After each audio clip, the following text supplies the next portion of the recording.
Look, I really don't see why I must do the same thing every week.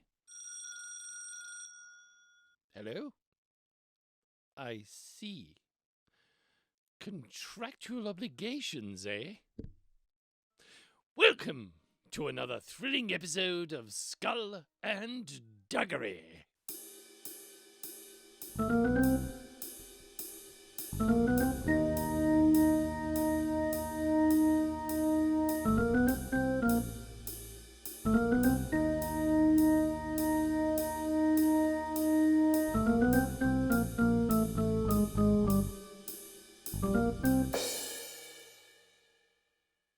I wonder what today will bring, old boy. Dunno, Gov, but I think we'll soon find out. Morning, gents. It's far end. Oh, sorry, we aren't doing that anymore, are we? Could you gents just come with me? Certainly, Chief Inspector. Lead on. Our friends find themselves somewhere chilly. A butcher's freezer? Yes, but with something extra. I'll open the door. What on earth? It's a magic trick. You mean? Yes. Someone lies in the box and gets sawn in half. Only this time our killer did it for real. Indeed. And that's how he died? No, he was strangled. Ha ha. Funny. Dark, but funny.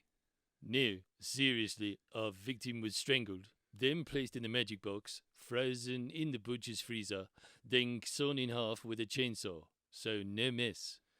Good Lord! Who found him? The butcher when he arrived this morning. Then surely he's the main suspect. Sadly, no. His wife says he was home all night. Well, that's the end of that theory. What about you, Duggery? Smell anything? Just a lot of meat and stuff. It's put me right off sausages. I could turn vegan. Yes. I'm not much of a fan of blood and guts myself. Obviously. There's something else I can smell, but I just can't place it. Let's head back to the station and see what we can come up with. Later, back at the station.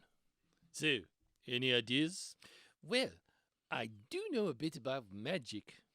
Really? Yes. My great-grandfather, Fritz Schädel, came over from Germany in the 1800s to be a magician in London. How did he get on? Well, he couldn't bring much with him initially, just a few small tricks. But he was very good. He always made his own costumes. Talented man. Yes, he was. His grand finale was to ask his assistant to enter his disappearing cabinet, and he would make them vanish. Amazing. Quite. He crossed the channel to England first, and then had all his other costumes and equipment shipped over later in his disappearing cabinet. Really? What happened? It disappeared. Duggery, what on earth are you sniffing at? Sorry, Gov, but it's the other smell from the butcher's freezer. I can smell it here, too. Interesting. Who else has been in this room recently, Chief Inspector? Well, this is one of our interview and interrogation rooms, so other than me, it would have been the butcher and his wife. That's it. It's perfume. I could smell perfume in that freezer. The butcher's wife? Surely not.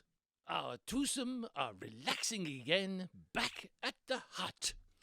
Ah, it is so good to be back home after a hard day's crime-solving, eh, Duggery? It's very true, Gov. Glad the butcher's wife wasn't charged with anything. She was lying about him being home all night, but only because he threatened to kill her, too. Yeah, he was a pretty nasty piece of work. No wonder she was having an affair with a magician after becoming his assistant. Quite. He confessed soon enough, though, once he was confronted with her statement and the evidence. Anyway, what happened to your great-granddad? You mean Wizzo the Fairly Good? Was that his magician's name? It would have been. His English wasn't great when he first arrived here. But he never got to use it because he lost all of his stuff. Yes. Blessing in disguise, really. He became a tailor instead, like the rest of my family back in Germany. This suit was made by his grandson, my father, James Scully. It's on the label inside. Look. James Scully, tailor, Savile Row, London. That's fancy. Yes, my great-grandfather anglicized the name. Eh? Schudel is German for skull, so he changed it to Scully, more English-sounding. Right. Anyway, I'm glad you didn't become a tailor, Skull. Really? Yeah, because it wouldn't suit you. Get it? Good Lord. That was another thrilling episode of Skull and Duggery, because I have to say so.